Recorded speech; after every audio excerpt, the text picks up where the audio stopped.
talking about a white man as your creator or God or master. So all that lower craft flushing down the toilet stool.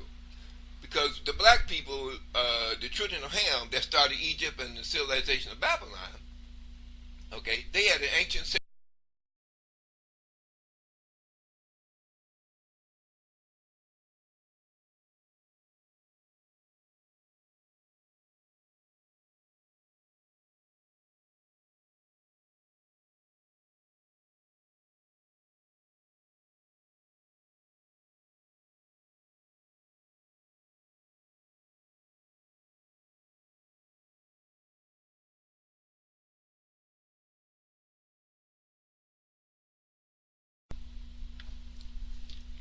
As we look at the 400-year-old mistranslated European King James Bible lie, we must first put the cards on the table as to who is talking about the GIZASPHINX line in the tribe of Judah, the black man faced upon a lion's body, in which we currently see in front of the northeast African continent Giza pyramid. This would be Europe. Now, according to the mistranslated King James Bible lie, written by Europeans or the Caucasian in the Caucasus Mountain area in the North Pole of the Blue Best Kabar-shaped earth. We're looking at King James 400 years ago in the 16th century, appointing 72 Greek and Hebrew scholars to travel to Judea and Jerusalem. Now, for some of you Bible thumpers in America, you're reading European rendition of ancient Africa. And when they talk about Israel in ancient Egypt, you're still reading in America a European King James rendition of the actual occurrence in ancient Egypt. So when we look at Shem, Ham, and Japheth, we're looking at what the Europeans term Ham as all the inhabitants on the African continent, black-skinned children of Ham. Now what they refer to as Shem, S-H-E-M, is all of the Caucasian or European faced Shemites. Okay, so we're talking about everybody in Europe. We got Rome in Europe, we have Greece in Europe, and we have Rome and Greece, and we have all of the Europeans that was attacking ancient Africa. You go back in time 4,000 years ago, the black people in Egypt and Babylon was calling the white man the people of the sea. Another word for it is the Philistines, which means the sea people. In order to get to Africa, you need a boat to travel from Europe across the water into Egypt. It just so happens that Crete and Cyprus are also at the northern edge of Egypt or Africa. So look at the globe map, and then you would say, okay, so what we're talking about is Shemites, which the Bible refers to as the white man. So what the white man did in England in the 16th century, called King James, he tried to tell us a different story about ancient Egypt. So this is the Bible lie. I call it the European false man-based Lord God where religion lies. Because ancient Africa is referred to as the kingdom of Ham, and the ancient kingdoms in Africa or upon Africa would be Egypt, Babylon. You said, wait a minute, I didn't know Babylon was a part of Africa. This is where the white man did the three-card Molly trick in geography upon Afro-Americans in the neighborhood churches. So if you go to your history class, 8th grade, high school, or college, and open up the book, they're going to tell you that Jerusalem is not in Africa, which is another white man's lie. You say, okay, so what is the white man called King James lying about in the English King James Bible, in which millions upon millions of Afro-Americans are seen reading that Bible in their Afro-American churches? Well, they're lying about what the European Gentile nations in the 16th century, with the pen in their hand, they lied about the African continent civilization of Ham, since everybody up on the African continent is referred to as Ham. You see, so now break it down. Okay, what the white man did was take you back to a time when pharaohs, black people, or the children of Ham in Egypt and Babylon was arresting white Philistines. You say, oh, so remember, if you put the Greeks, the Romans, and the Philistines in one big bag, you throw them back to Europe. So what the Bible calls Shem, Ham, and Japheth, Ham is the black people upon the African continent. Shem is the European civilizations, okay, white people from Europe. And then Japheth, Japheth, is the Asian civilization, all the big, thick-nosed Chinese and Japanese people. So you say, okay, so break it down. Well, what the white man going to do is tell you that Noah had 3 sons. And Afro-Americans that graduated from high school is believing this European King James Bible lie. You say, break it down. Okay, check this out. We have the descendants of Ham, according to the ancient Babylonian cuneiform records, since black people, ancient kingdoms of Egypt and Babylon. So we have the cuneiform records of the ancient black man in Babylon along the stone step pyramid temple ruins in ancient Iraq, in Iraq, which is the modern era of Babylon. And what is this black man telling us?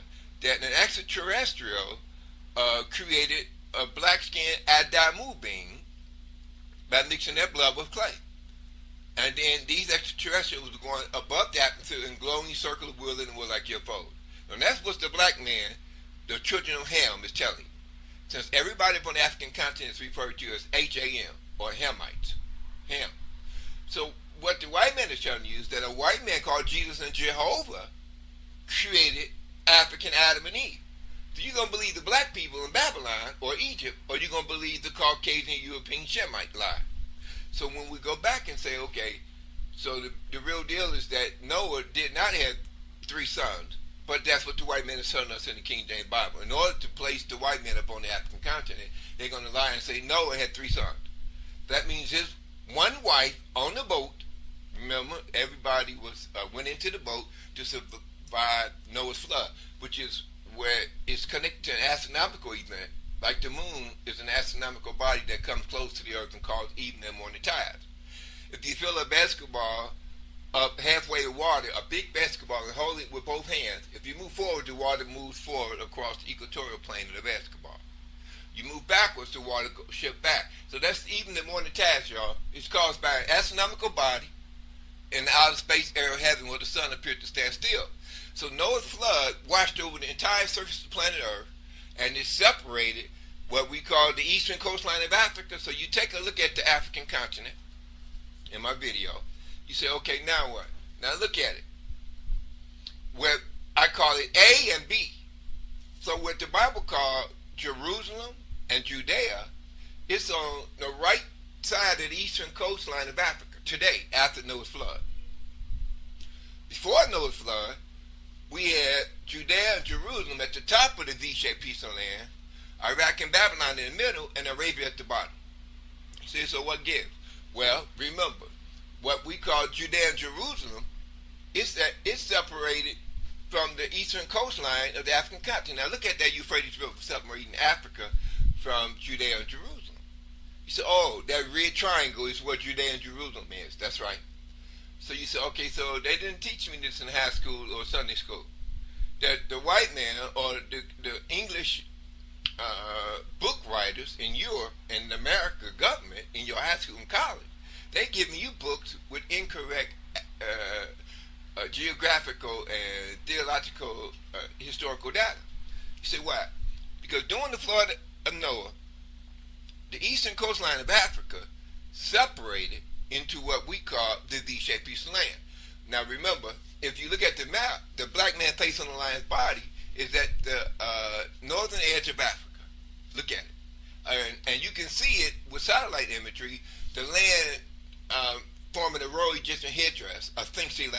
So that's the black man face in northern Africa, as you see northern Africa from outer space with satellite imagery. I call it the African Sphinx 11. But that Sphinx 11 has a Royal Egyptian headdress, which is the edge of the Euphrates River. You say, okay, now we're looking at the satellite image of North Africa. So where is Judea and Jerusalem? So if you draw a line going east across the Euphrates River, that thin strip of water that separates Africa from the V-shaped piece of land, they call the Middle East. A line going straight east from Sphinx 11, Royal Egyptian headdress, intersects the Judean desert.